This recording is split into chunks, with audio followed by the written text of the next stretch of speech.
આજે આપણે બનાવીશું ટિંડોરા બટેકાનું શાક, જે લગ્ન પ્રસંગમાં હોય એવું જ આજે આપણે ઘરે બનાવશું।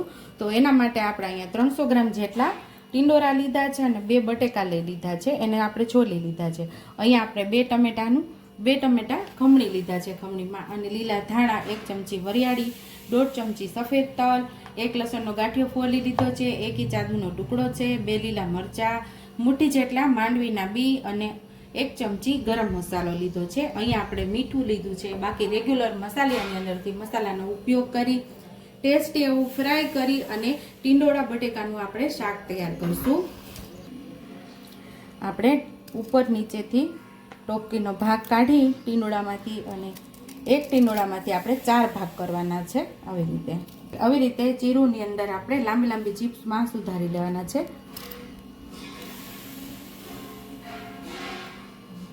આવી રીતે 2 ભાગ પહેલા કરવાના અને એમાંથી પાછા 2 ભાગ કરવાના, એટલે એક ટિંડોરામાંથી 4 ભાગ થાય।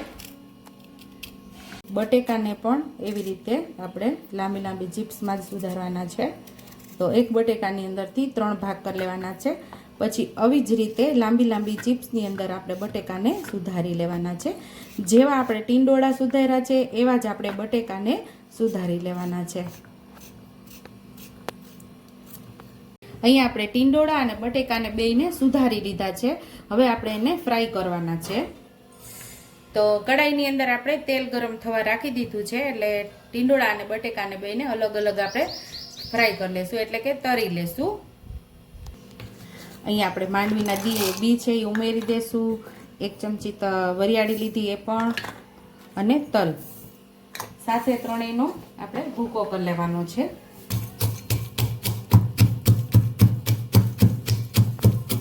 અહીંયા આપણું તેલ ગરમ થઈ ગયું છે, તો બટેકા ઉમેરી દેશું।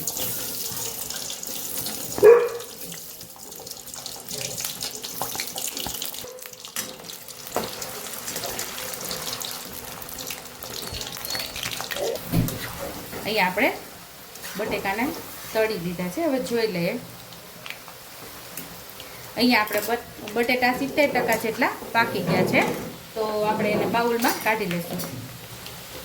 બટેકાને આપણે એક ઝારાની અંદર, બાઉલની અંદર મૂકી દઈશું। ઝારો આપણે બાઉલની અંદર રાખી અને બટેકાને ઝારામાં બધા કાઢી લઈશું।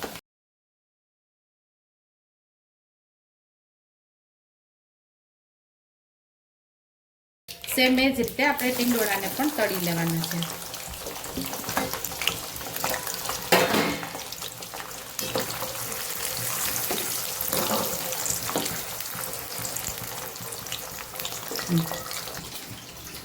અહીંયા આપણે માંડવીના બી, તલ અને વરિયાળીનો ભૂકો કરીને સાઈડ ઉપર આપણે વાટકીમાં કાઢી લીધો છે, અને હવે આપણે લસણ, આદુ અને મરચાંની પેસ્ટ તૈયાર કરવાની છે। તો થોડું આપણે એમાં મીઠું ઉમેરી અને સરસ પેસ્ટ તૈયાર કરી લઈશું।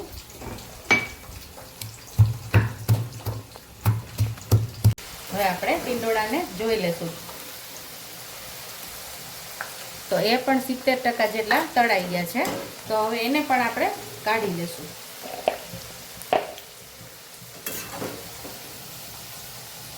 એને પણ બટેટા સાથે જ આપણે કાઢી લેવાના છે।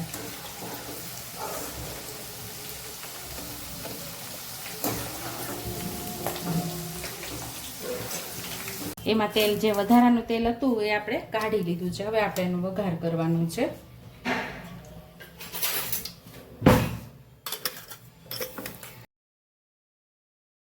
અડધી ચમચી રાઈ, અડધી ચમચી જીરું, 5 ચમચી હિંગ, આદુ મરચાંની પેસ્ટ,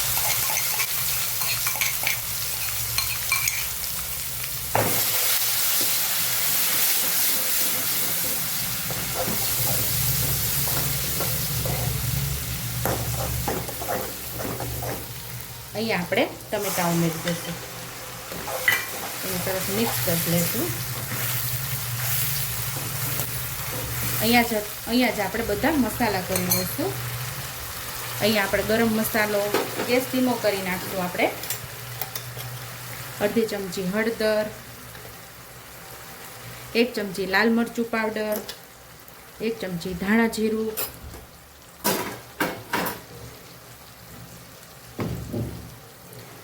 લીલા ધાણા,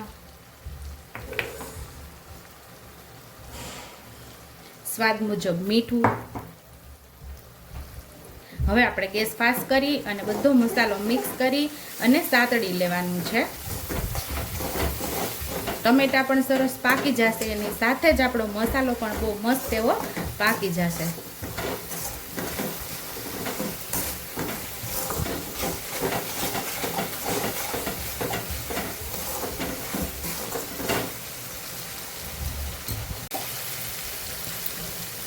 અહીંયા આપણે માંડવીના બીનો ભૂકો, તલ અને વરિયાળી જે ખાંડેલા એ ઉમેરી દઈશું. એ પણ મસાલા સાથે સરસ આપણે મિક્સ કરી લઈશું.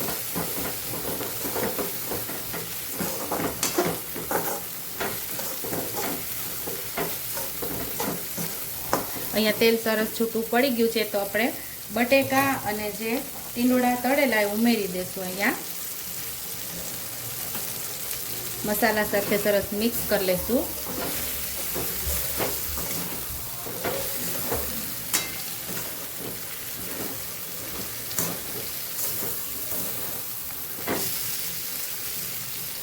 અહીંયા આપણે 2 ટમેટા ઉમેરેલા છે. એની ખટાશને બેલેન્સ કરવા માટે 1 ચમચી ગળપણ ઉમેરીએ છીએ. તમને ગળપણ ન ફાવતું હોય તો ન ઉમેરો તો ચાલશે. તો અહીંયા આપણે અડધા ગ્લાસ જેટલું પાણી ઉમેરી અને આપણે જે 70% જેટલા ટીંડોળા અને બટેકાને પકાવેલા એ હવે 100% પાકી જાય ત્યાં સુધી આપણે એને પકાવવાનું છે.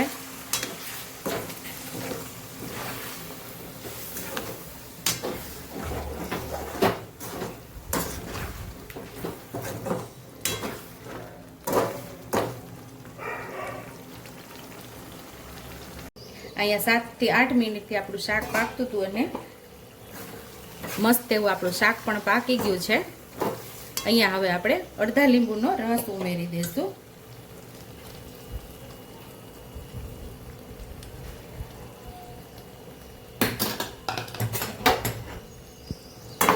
સરસ આપણે મિક્સ કરી લઈશું. ટેસ્ટી એવું આપણું ટીંડોળા બટેકાનું શાક તૈયાર થઈ ગયું છે. એકદમ લગ્ન પ્રસંગમાં હોય તેવું આપણા ઘરના જ મસાલાથી તૈયાર થઈ ગયું છે આપણું ટીંડોળા બટેકાનું શાક. સર્વિંગ બાઉલમાં હવે આપણે સર્વ કરી લઈશું. તો અહીંયા આપણું ટીંડોળા બટેકાનું ટેસ્ટી એવું શાક તૈયાર છે.